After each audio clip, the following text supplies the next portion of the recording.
ఒక అతను రాశాడు. మాకు పెళ్ళై 2 ఏళ్ళు అవుతుంది. సో మేము ముందుగా ఒక 2 నెలలు మా ఫ్యామిలీ ఫాదర్, మదర్ మా పేరెంట్స్‌తో కలిసి ఉన్నాము. తర్వాత నాకు బెంగుళూరులో ఉద్యోగం అవ్వటంతో మేము ఇక్కడికి షిఫ్ట్ అయిపోయాము. ఇక్కడే ఉంటున్నాము. నా భార్య ఏంటంటే ప్రతి చిన్న విషయానికి నేను మా పేరెంట్స్‌తో మాట్లాడకూడదని, మా సిస్టర్స్‌తో మాట్లాడకూడదని, వాళ్ళకి ఏదన్నా అవసరం అయితే సహాయం చేయకూడదని, ఇలా ప్రతి విషయానికి కూడా నన్ను ఇబ్బంది పెడుతుంది. అలాగే వాళ్ళ పేరెంట్స్‌కి సహాయం చేయమని చెప్పి ఫోర్స్ చేస్తుంది. వాళ్ళకి మనీ కావాలని చెప్పి ఇలా నన్ను ఇబ్బంది పెడుతుంది. మా ఇంటికి రాదు, వాళ్ళ ఇంటికే వెళ్తుంది. ఇలా ప్రతి విషయంలోనూ మాకు ఎక్కడో ఒక దగ్గర గొడవలు అవుతూనే ఉన్నాయి. నేను సర్ది చెప్పే ప్రయత్నం చేస్తే రివర్స్లో నేను తిట్టానో కొట్టానో నా మీద లోకల్ పోలీస్ స్టేషన్లో కంప్లైంట్లు ఇవ్వటం, నేను కౌన్సిలింగ్కి వెళ్ళటం, ఇవి జరుగుతున్నాయి. వీటి నుంచి ఎలా బయటపడాలి? ఇవి ఇండివిజువల్ లేడీస్ ఫైనాన్షియల్ ఫ్రీడమ్ ఎప్పుడైతే వచ్చిందో ఇవన్నీ నాకు ఇష్టం లేకుండా నేనేం చేయను అనే టైప్లో కొంతమంది తయారైనారు. అంటే దాన్ని సైకిక్ ఫీలింగ్ అనే చెప్పాలి. ఇప్పుడు ఇద్దరు రిలేషన్లో ఉన్నప్పుడు ఏమవుతుందంటే మ్యూచువల్ కన్సెంట్ మీద పోతూ ఉంటుంది.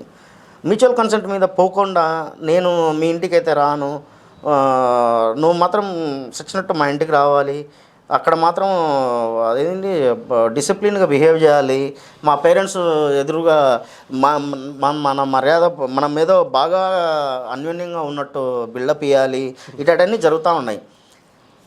పైపెచ్చు మీ యొక్క ఫ్యామిలీ, మీ యొక్క పేరెంట్స్ని వీళ్ళు ఏమనుకుంటున్నారంటే ఇతన్ని అదేదో గంపగుత్త అంటారు అనమాట. కంప్లీట్గా లీజుకు తీసుకున్నట్టు లైఫ్ లాంగ్ ఒక లైఫ్కి సంబంధించిన ఒక లైఫ్ టర్మ్కి సరిపడా నిన్ను గుత్తకు తీసుకున్నట్టుగా వీళ్ళు బిహేవ్ చేస్తూ ఉన్నారు కొంతమంది. ఏది ఈ ఫైనాన్షియల్ ఇండిపెండెన్స్ ఉన్న గర్ల్స్ నవ్వేడేస్ చూస్తూ ఉంటే నేను ఎందుకు రావాలి అక్కడికి, నాకు ఏమీ ఇది ఒరుగుతూ ఉంది, నాకు మా పేరెంట్సే నాకు ఇష్టం, మా సిస్టర్ బ్రదరే నాకు ఇష్టం, మా వాళ్ళతోనే నేను ఉండాలి, మీ వాళ్ళంటే నాకు ఇష్టం లేదు.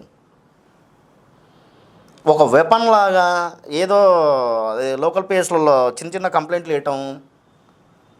మీకు ఉన్న రైట్ ఏంటంటే మీ యొక్క పర్సనల్ లిబర్టీ, మీ యొక్క ఫ్యామిలీ లైఫ్ అనేది మీకు కూడా ఉన్న లిబర్టీ ఏంటంటే మీకు అంతగా నచ్చకపోతే, అంతగా మీకు ఈ టర్మ్స్ అండ్ కండిషన్స్ మీకు నచ్చకపోతే మీరు అదే విషయాలు పెట్టి నేను మా ఇంటికి మీరు మీ ఇంటికి వెళ్ళే ఫ్రీడమ్ అయితే మీకు ఉంటుంది, మీ పేరెంట్స్ని మీరు కలిసే ఇదైతే మీకు ఉంటుంది. దాని నుంచి ఎవరో ఆపడానికి లేదు.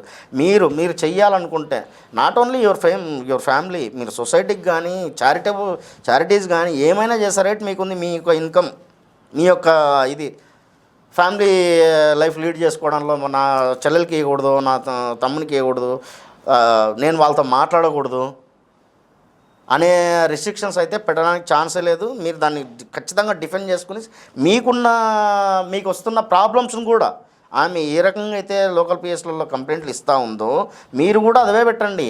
ఈ ఫ్యామిలీ కౌన్సిలింగ్లలో ఇవే చెప్పండి. మీకు ఎవ్రీ టైం ఫ్యామిలీ కౌన్సిలింగ్లో అయితే పిలుస్తూ ఉన్నారు కదా, నాకు ఇట్లా సిచ్యువేషన్లు ఉంటే మీరేం సొల్యూషన్ ఇస్తా అన్నారు, నాకు నేను పోవాలా వద్దా, మా ఇంటికి నేను పోవాలా వద్దా, తను మా ఇంటికి వస్తుందా రాదా, ఇవే చెప్పండి.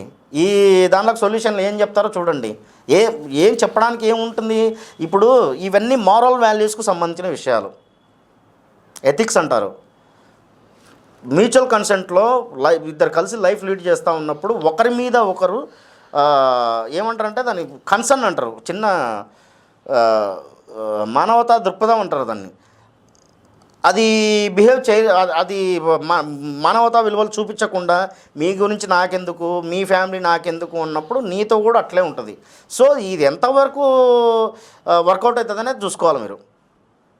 ఫ్యూచర్లో అయినా కూడా ఇట్లే ఉంటుందా, ఏమన్నా మారే అవకాశాలు ఉన్నాయా, ఎక్కడ ప్రాబ్లం వస్తుంది, మా వాళ్ళతో ఏమైనా ప్రాబ్లం ఉందా, మా అమ్మ ఏమైనా అందా, మా నాన్న ఏమైనా అంటున్నాడా, నా తమ్ముడు ఏమైనా అంటున్నాడా, నా చెల్లెలు ఏమైనా అంటుందా, ఇవి చూసుకోండి. ఇట్లాంటి ప్రాబ్లమ్స్ ఏమీ లేకుండానే అన్ని రకాలుగా ఇబ్బందులకు గురి చేసి అన్ని రకాలుగా రిస్ట్రిక్షన్లు పెడతా ఉంటే సంసారాలు అనేవి, కాపురాలు అనేవి జరగడానికి ఛాన్స్ ఉండదు. సో ఏదైనా వైస్ వర్సా, ఆమె ఎట్లా బిహేవ్ చేస్తుంది, ఆమె ఎట్లా కంప్లైంట్ ఇచ్చింది, మీరు ఎట్లా కంప్లైంట్ ఇవ్వండి. ఇది వర్కౌట్ అవుతుంది అనుకుంటేనే లైఫ్ లీడ్ చేయండి, లేకపోతే better go for divorce. Okay. Thank you Vijayabhaskar గారు, ఈరోజు మా ప్రశ్నలకు సమాధానం ఇచ్చినందుకు థ్యాంక్ యూ, ధన్యవాదాలు.